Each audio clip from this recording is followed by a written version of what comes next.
जहान गुस्से में गुलाम के मुंह पर जोरदार थप्पड़ मारता है और कहता है कि मेरे मना करने के बावजूद तुम इस लड़की को यहाँ ले आए हो। अब मैं तुम दोनों को जिंदा नहीं छोड़ूंगा।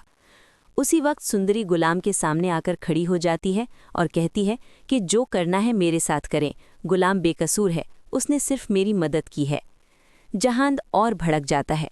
वो सुंदरी को बालों से पकड़कर खींचता है और चिल्लाता है कि तुम्हें तो मेरा एहसान मानना चाहिए कि तुम अब तक जिंदा हो, वरना आशिक अली की औलाद को तो मैं पैदा होते ही ख़त्म कर देता।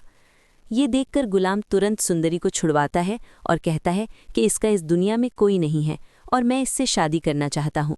अगर आप चाहें तो मैं ये हवेली छोड़कर हमेशा के लिए चला जाऊँगा।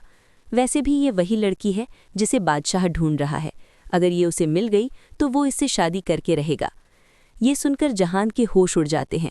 वो गुस्से में कहता है कि अभी के अभी इस लड़की को लेकर यहाँ से चले जाओ। अगर ये बादशाह को मिल गई तो मैं तुम्हें जिंदा नहीं छोड़ूंगा। इतना कहकर वो वहाँ से चला जाता है। गुलाम अपनी माँ और सुंदरी को लेकर तुरंत हवेली से निकल जाता है और एक छोटे से घर में रहने लगता है। उधर अगले दिन बादशाह गुलाम को ढूंढने लगता है। जहान उसे बताता है कि गुलाम अपनी माँ के साथ हवेली छोड़कर चला गया है। उसे किसी लड़की से मोहब्बत हो गई थी और वो उसे यहाँ नहीं लाना चाहता था।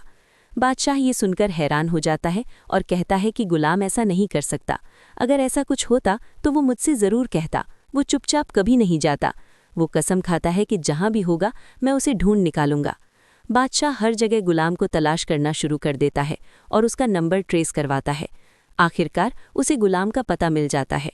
दूसरी तरफ गुलाम सुंदरी और अपनी माँ से कहता है कि बादशाह किसी भी वक्त हम तक पहुँच सकता है।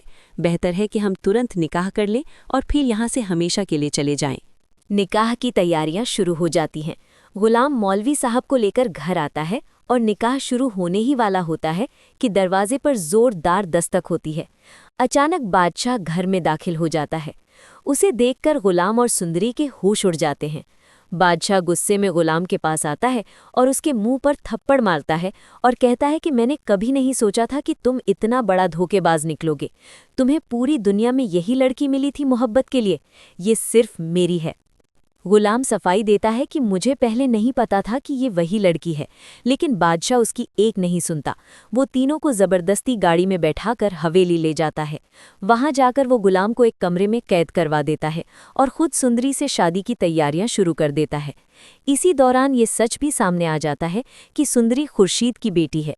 फिर सुंदरी और खुर्शीद मिलकर किसी तरह गुलाम को आज़ाद करवाती हैं और गुलाम इस शादी को रोकने की कोशिश करता है। लेकिन हालात ऐसे बन जाते हैं कि बादशाह की मोहब्बत नफ़रत में बदल जाती है और वो इन दोनों पर जुल्म करना शुरू कर देता है। अब देखना ये है कि क्या गुलाम और सुंदरी अपनी मोहब्बत को बचा पाएंगे या बादशाह की नफ़रत सब कुछ ख़त्म कर देगी।